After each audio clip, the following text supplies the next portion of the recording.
CEO ஒரு diamond ரிங்கை தூக்கி போடுறான். அந்த டைமண்ட் ரிங்கை இந்த மனநிலை சரியில்லாத பொண்ணு கையில போய் விழுது. அந்த பொண்ணும் அதை தூக்கிட்டு வந்துட்டு நீங்க என்னை கல்யாணம் பண்ணிக்கோங்கன்னு சொல்லி சிஇஓவை கட்டாயப்படுத்திட்டு இருக்கா. சிஇஓக்குமே அந்த பொண்ணு ரொம்பவே பிடிச்சிருக்கு. பட் அந்த பொண்ணுக்கு இப்ப மனநிலை சரியில்லை. தென் அந்த பொண்ணுடைய வயசு 6ல இருந்து 7 வயசு சின்ன பொண்ணுக்கு எந்த மனநிலைமை இருக்குமோ அதே மனநிலைமையில தான் இருக்காங்க. தென் இது எல்லாத்தையுமே புரிஞ்சுக்கிட்டு சிஇஓ கடைசியில் அந்த பொண்ணை கல்யாணம் பண்ணிக்கிறதுக்கும் முடிவெடுக்கிறாரு. தென் அந்த பொண்ணும் இப்ப ரொம்பவே சந்தோஷமாயிடுறா. தென் அந்த பொண்ணுக்கு தேவையான எல்லாத்தையுமே இவரு பார்த்து செஞ்சு கொடுக்குறாரு. குறிப்பா அந்த பொண்ணுக்கு சாக்லேட், கேண்டீஸ் இந்த மாதிரியான விஷயங்கள்லாம் அவளுக்கு ரொம்பவே பிடிச்சிருக்கு. தென் இந்த சிஇஓவுக்கு இன்னொரு ஸ்டெப் மதரும் இருக்காங்க. தென் அவங்கள பாக்குறதுக்காக இந்த பொண்ணு போறா. தென் அவங்க போகும்போது அந்த ஸ்டெப் மதர் சொல்றாங்க, என்கிட்ட நிறையவே காசு இருக்கு, இந்த காசை வச்சு நீங்க கோடி கணக்கில் கேண்டீஸ் வாங்கி சாப்பிடலாம்னு சொல்றாங்க. உடனே இந்த பொண்ணு ரொம்பவே எக்ஸைட் ஆயிட்டு எனக்கு இப்பவே காசை கொடுங்கன்னு கேட்க ஆரம்பிக்கிறேன். இதை பார்த்த சிஇஓ அங்க வந்துட்டு, என்னோட ஒய்ஃபுக்கு நீங்க இவ்வளவு காசெல்லாம் கொடுக்க கூடாது, அவளுக்கு என்ன பிடிக்கும் என்ன பிடிக்காது, அவ என்ன சாப்பிடணும் சாப்பிடக்கூடாதுன்னு நான் தான் டிசைட் பண்ணணும்னு சொல்றான். தென் இதை கேட்ட ஸ்டெப் மதர் ரொம்பவே கோவப்படுறாங்க. தென் அவங்க காசையும் தூக்கி எரிஞ்சிட்டு போயிடுறாங்க. கீழே விழுந்த காசு எல்லாத்தையுமே அந்த மனநிலை சரியில்லாத பொண்ணு பொறுக்கிட்டு இருக்கிறா. தென் அப்ப சடனா சிஇஓக்கு ஒரு கால் வருது. அந்த கால்ல பிரான்சிஸ் பத்தின நேம சொல்றாங்க.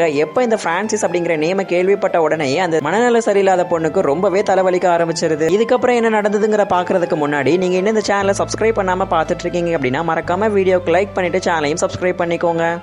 மறுநாள் ஒரு சூப்பரான பார்ட்டியில் எப்படியாவது இந்த மனநிலை சரியில்லாத பொண்ணை அவமானப்படுத்தணும் அப்படிங்கிறதுக்காகவே அந்த சிஇஓடைய ஸ்டெப் மதர் ஒரு நாய்க்கு போடுற எலும்பை கொண்டு வராங்க. தென் அந்த எலும்பையும் அங்கே தூக்கி போட்டுட்டு போய் எடுத்துட்டு வான அந்த மனநிலை சரியில்லாத பொண்ணு கிட்ட சொல்றாங்க. தென் அந்த பொண்ணும் கொஞ்சம் கூட கூச்சமே இல்லாம ஒரு நாய்க்குட்டி மாதிரி இவங்க சொல்ற எல்லா வேலையுமே செஞ்சு கொடுக்குறா. தென் இதனால அந்த பார்ட்டிக்கு வந்த எல்லாருமே அந்த பொண்ணை ஒரு மாதிரி பார்க்கவும் ஆரம்பிக்கிறாங்க. தென் அந்த பொண்ணுக்கு திடீர்னு என்னாச்சுன்னு தெரியல, சடனா அந்த எலும்பை வச்சு அந்த ஸ்டெப் மதருடைய தலையிலே ஓங்கி அடிக்க ஆரம்பிக்கிறான். இதனால ஸ்டெப் மதர் ரொம்பவே வழியில கத்துறாங்க, என்னைய விட்டுருன்னு சொல்றாங்க. பட் அந்த பொண்ணு விடுறதாவே இல்லை. இது எல்லாத்தையும் பார்த்து அந்த ஹீரோ நின்று சிரிச்சுக்கிட்டு இருக்கிறான்.